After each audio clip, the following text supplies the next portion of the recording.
They managed to arrive at the forest at midday, after crossing the miles of rural land surrounding the city. An earthquake shook the ground 5 times, which was alarming in itself. They encountered 2 snakes and an unusually large rodent that looked like a cross between a rat and a mole, which scared the living daylights out of Jada. Blake teased her about it for a mile after that. The forest was frozen. It was a pine forest, so the trees still had their needles. Frost covered the trunks of the evergreens, and its branches had a thick layer of snow piled on top. The ground shook as yet another earthquake hit them, and Arda and the others crouched in the snow, which minimized the disorientation.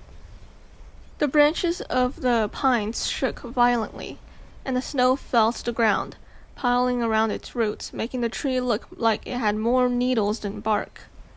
As the shaking stopped, another layer of snow was already forming on the branches again.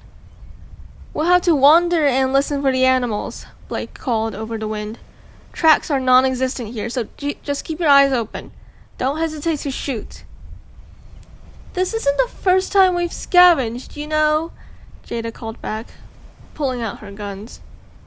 Arda thought the expedition fit the description of hunting more than scavenging, but he supposed that while animals were so hard to come by, it could be both. It was still a stretch, though. "Stick close together. Don't lose sight of each other, and call out if you do. Safety comes first." After there was a chorus of agreements, they started going in. The trees were tall and looming. It was almost like nighttime under the pines, even though they were far apart from each other. The pines, though they swayed in the wind and shook during earthquakes, were more frozen than alive.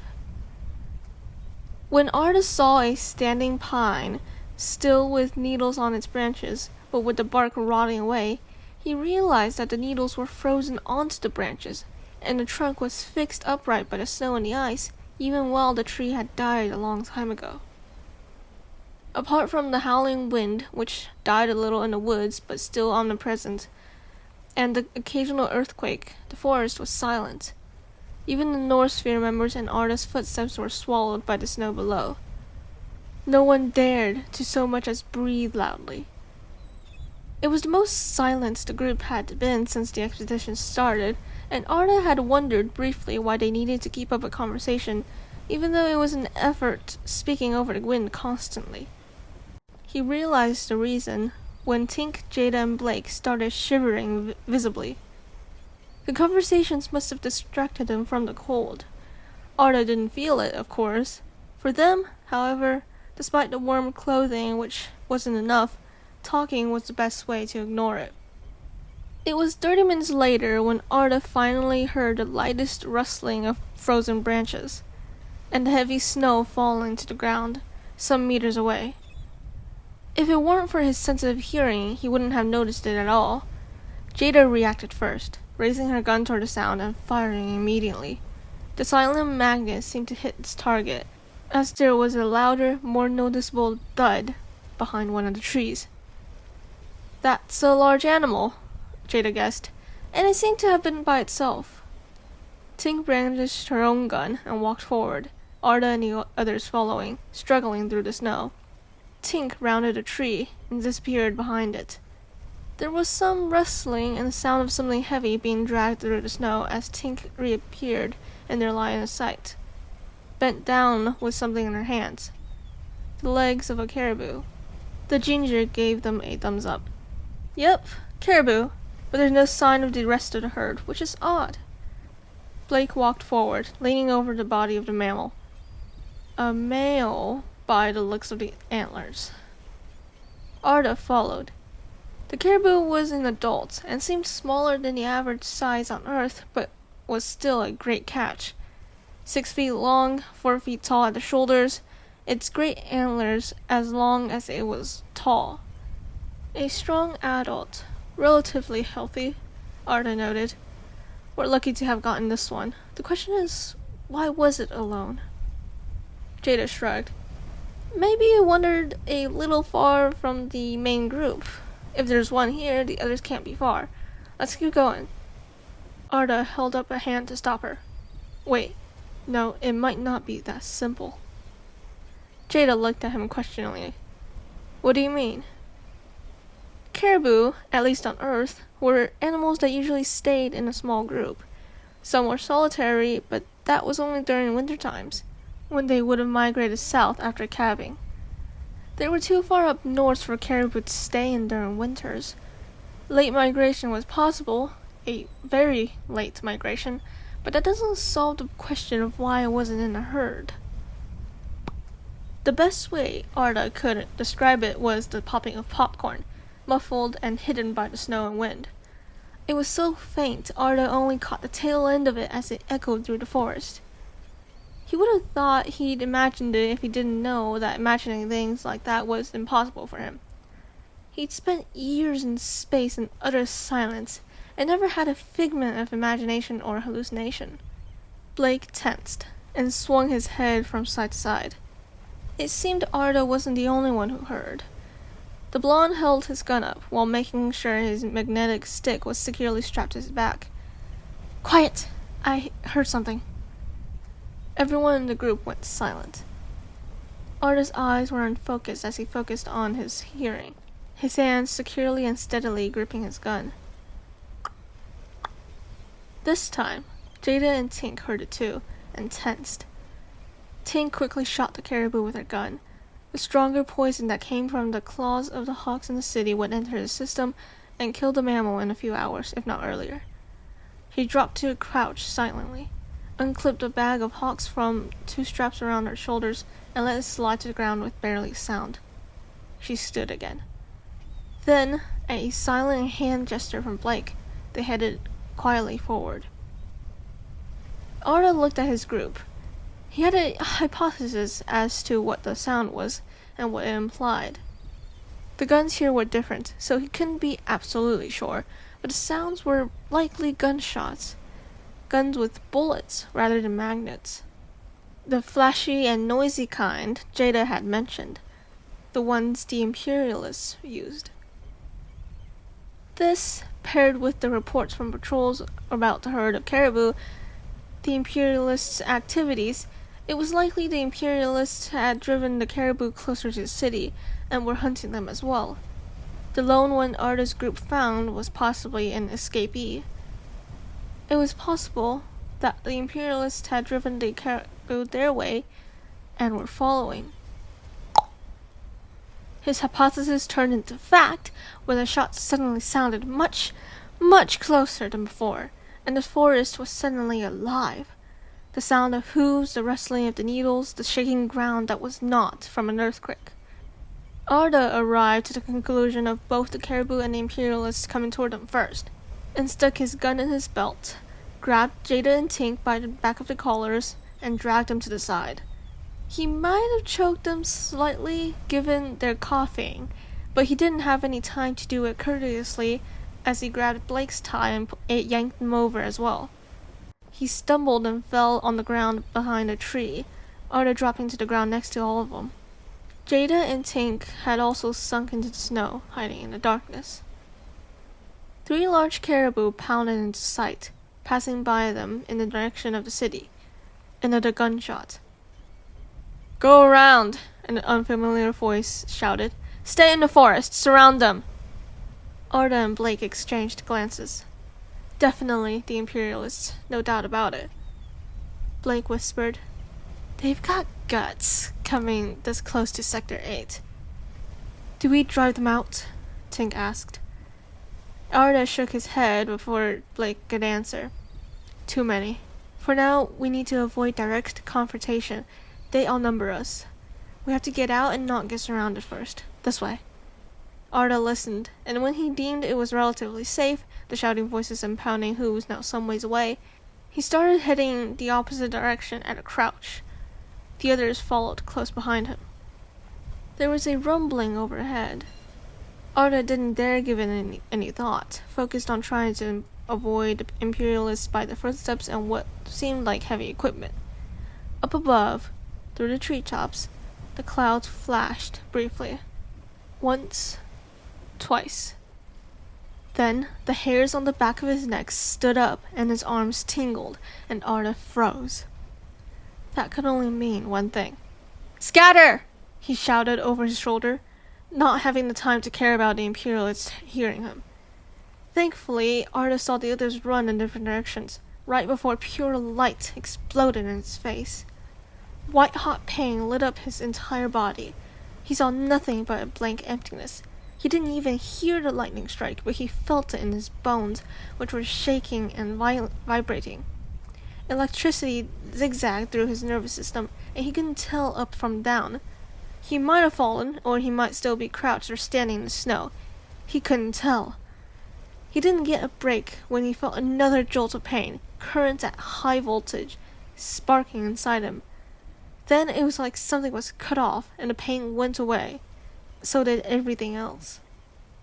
For a few seconds, he couldn't feel anything at all. He wasn't sure if he was even existent or alive. He knew there wasn't actually that high of a chance of dying by lightning. It would hurt, which was an understatement, and most likely leave lasting physical or brain trauma, memory loss, disabilities, and other effects, but dying wasn't too likely.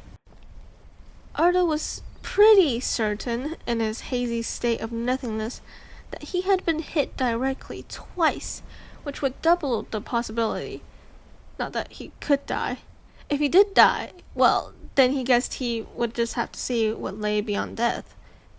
It would be just another world he would have surely had to visit sooner or later.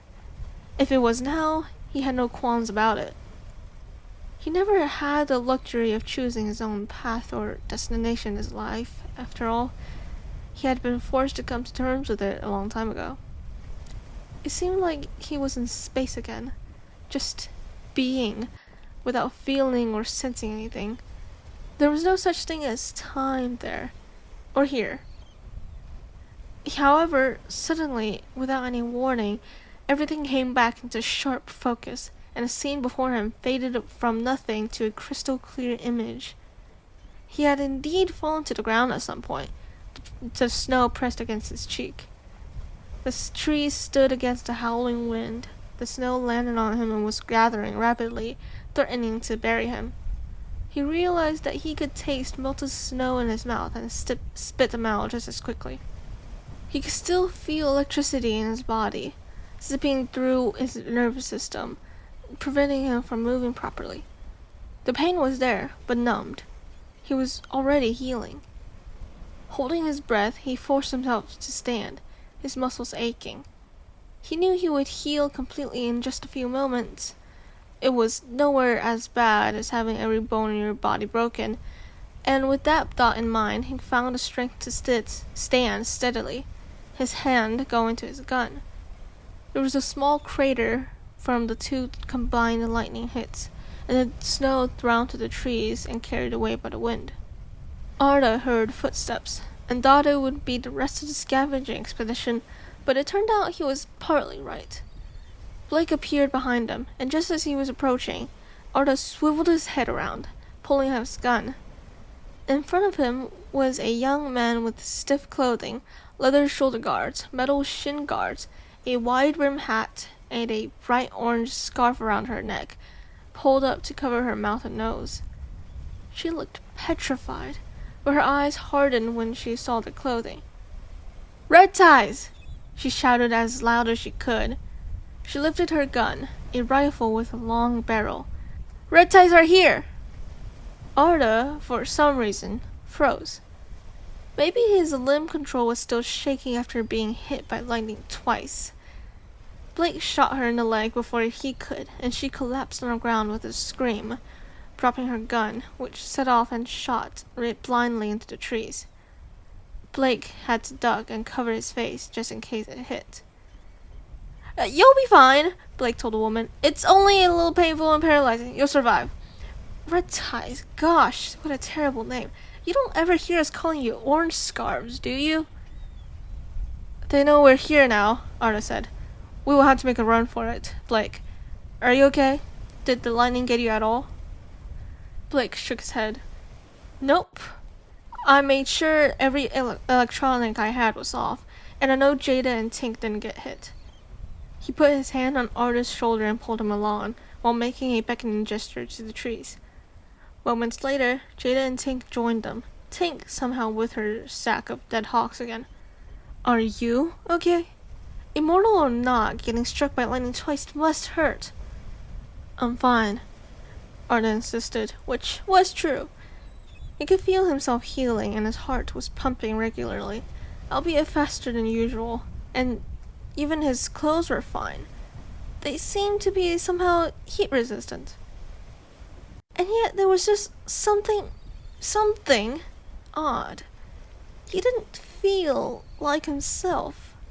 Something was off, and he had no idea what. There was an urgency, a pull, somewhere, like he wanted to do something desperately but couldn't, and he didn't even know what it was. Stop right there! Jada held up her guns and immediately fired in the direction of the voice. An older man, perhaps in his 30s, in generally the same outfit, with the same orange scarf, appeared, and dodged both of the shots, his rifle trained on them. You're surrounded. Drop your weapons or we'll fire. Arda's eyes darted around and saw that he was right. Imperialists surrounded them, all with rifles, and none looked like they would hesitate to shoot if they needed to. Blake cursed under his breath, but he dropped his gun into the snow and held up both his hands, palms facing the Imperialists. Reluctantly, Arda, Jada, and Tink followed suit. What do you want? Blake demanded. The man snorted. Who said we wanted anything? You haven't shot us yet, and I know you won't hesitate to, Blake pointed out. It's not the caribou. It's not our food. So what do you want? Information? To take us hostage? You're pretty bright, he acknowledged, though there wasn't a hint of positivity in his tone. Not the first thing anyone usually says about me, but sure. The man ignored him. We have all the information we need. Or we will, anyway. Because we're not here to take anyone hostage, except you. He shifted his aim, and, to everyone's surprise except for maybe Arda's, he was trying his best not to be distracted by feelings again. He pointed to Arda himself. Arda wasn't expecting this turn of events either. Ardazephni pulled his visor down a little before lifting his head and looking the man in the eye. He wasn't sure how to respond to the situation. On the one hand, he didn't know what this was about, which was a first. He had no prior information. He had no idea why they wanted him. Of course, he didn't know everything in the universe, so he wasn't too unused to it. He could always figure it out on his own. But on the other hand, if he wanted to figure it out on his own, he would have to leave the North Sphere and follow the Imperialists. If he followed the Imperialists, then it was a likely scenario the rest of the group on the scavenging expedition would die, if Blake was right that they wouldn't hesitate to shoot them. Arda figured they didn't know about his immortality just yet, and if they wanted him alive. That's why they weren't shooting. He did not know how to choose in this situation, or if he even had to. He was not sure why they hadn't just taken him forcefully yet. There was no real logical solution. Being taken hostage on purpose for the sake of information didn't sound too bad, but for some reason, something just felt wrong about that. Ethics, he figured. But he never had to deal with ethics.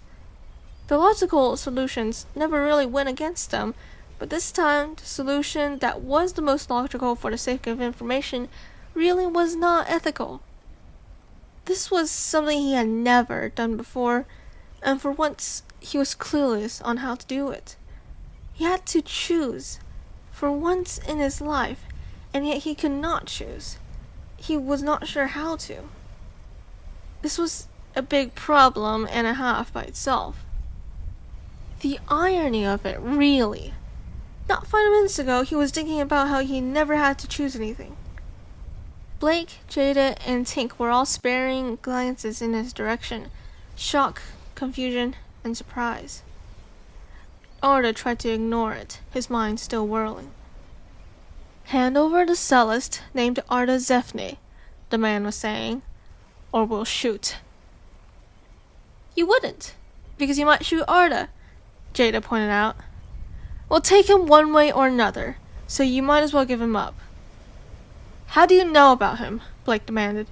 Why do you want him? Information. That was the answer. Arda couldn't answer the why question.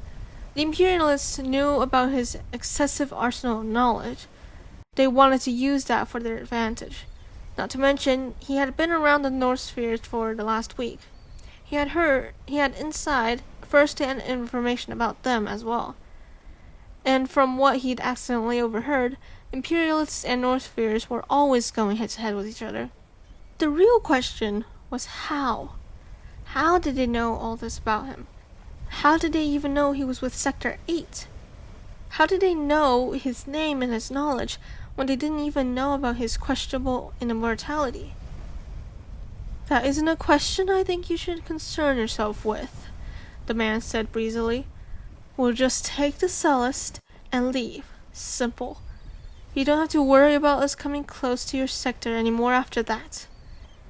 Except you'll kill us, Tink said, venom in her tone. Don't bother lying.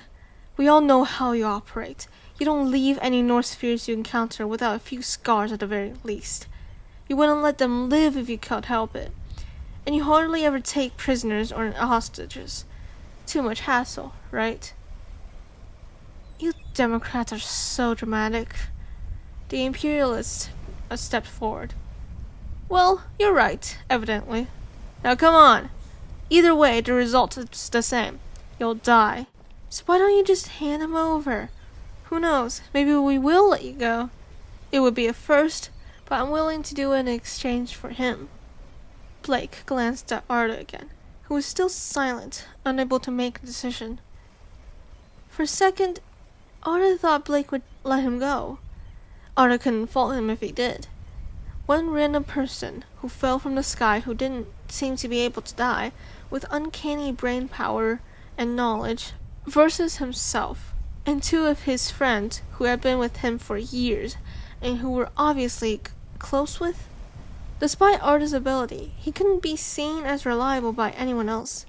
He was a random factor that turned up out of nowhere, a variable unaccounted for, untrustworthy. The choice was obvious, and Arda was ready to accept that. And then, Blake said, he's not just something we can hand over. He's his own person. Really, it should be his choice. I thought the Imperialists were more humane than that. Perhaps the rumors I heard about throwing out your dead to feed your livestock are true after all. Arda's head snapped towards Blake. Not because of the last sentence, but his first ones. He'd never been given responsibility or the choice of anything. Was he being serious? This man scowled, seemingly having finally lost his cool and patience. He subconsciously lowered his gun as he said, You red ties are really... Now! Blake shouted, and he kicked his gun on the ground. Somehow, it flew straight into the man's face, along with the snow on the ground, and he spluttered, momentarily disoriented. Blake took his metallic stick. They seemed to have forgotten to tell him to drop that as well, and pointed it at another Imperialist. Ah! Her gun suddenly yanked her forward, sticking itself to the end of the pole, and Blake thrust it forward, hitting her in the head and knocking her out. At the same time, Jada pulled Arda and Tink to the ground, giving Arda the same treatment he gave her by yanking on the back of his collar. Not that it really affected him. She grabbed her fallen guns and took aim as Blake dropped down as well. Shots fired. Most missed, going above their heads. Arda spotted two accidentally hitting their own teammates in non-fatal areas, and one Imperialist had the reflexes to aim down as he crouched. The bullet scraped Blake's arm, tearing the sleeve easily and drawing blood. Blake hissed, but didn't let it deter him, grabbing the gun from the end of the stick. Arda lifted his own gun and shot the same Imperialist who tried to shoot Blake, and he clutched his abdomen as he stumbled backward. Arda was holding his breath, one because he didn't need it, and two because he couldn't hesitate again. The last time he did, he nearly got shot himself, and he didn't need that. Immortal or not, it was not preferable to get shot. Jada and Tink had shot down 5 others, moving to a different spot, standing up. 6 down. Blake had shot the leader and the woman in the legs with his handgun, holding up the stolen rifle with his left hand with difficulty. 8 down. 4 to go. Blake shot at the ground near the Imperialist's feet with the rifle, causing them to step back. It was enough of a distraction for all of them to shoot one of the leftover Imperialists with the handguns, and they all collapsed at once. There was silence in the forest for some moments. If you counted the heavy breathing and moaning of the enemy scouts on the ground, the howling wind, and the clouds flashing and booming with thunder overhead as silence. Jada then moved, kicking the Imperialist guns away. Blake and Arda helped her, while Tink checked them for any supplies. She picked up all their guns and put them on her belt. Blake then beckoned them to follow him as they set off toward where they left the dead caribou. It was still there, thankfully. "I've got this part," Jada assured them, taking out a pocket knife from a pocket, then cutting the caribou into large parts to be put into a bag. Arda had to admit, having the bags that could shrink down to the size of an index card was useful. Blake looked to the sky. "We've still got some time to find the other 3 we saw. We also have tomorrow, if we're to rush for time," Arda said. "We shouldn't stay out at night for too long." Nights at Zeta were brutal. It was when the owls, cats, snakes, and other predators were most active. Because of the almost constant cloud cover, there was no light. The city's electricity had long been gone, rerouted to keep the shelter warm and lit, and eventually ran out, leaving them to rely on the windmills and water wheels. The temperatures also dropped to negative 60 degrees Celsius, which in Zeta's temperature units would be negative 100 degrees Lucan. 0 degrees Lucan is average body temperature, Blake had explained a few days ago. Negative 100 degrees Lucan is the lowest temperature we can survive, which is every night. It was also the easiest temperature to gain frostbites and hyperthermia in, Arda had said. Blake had given him a look. "Why do you have to make everything so complicated?" To put it in Blake terms, it's when you can get your nose frozen and snapped off, and when you can possibly die of heart failure from lack of oxygen because your body can't produce energy. "What do you mean, simple Blake terms? I'm offended, Arda." "I don't know what you're referring to, so I'll get back to work. As you should also be doing. You're letting the sink run." "What? Ah, shoot!" Arda, in the present, lifted his gun, listening for signs of the caribou. When he caught something, he gestured in that direction, looking back at the expedition. Jada had finished her work and was covering the blood with snow, which wasn't hard despite it being bright red. There was too much snow everywhere. "They're this way," Arda said under his breath. "Blake, you lead." "I'm flattered, Mr. I am no cellist, but I know everything." Blake spun his metallic stick before putting it through the straps on his back again. Despite the encounter, he was acting as he always did. He had a knack for getting back to normal after something stressful. "I can't believe you're capable of sympathy." "It has nothing to do with sympathy, just common sense," Arda answered. That condescending tone again.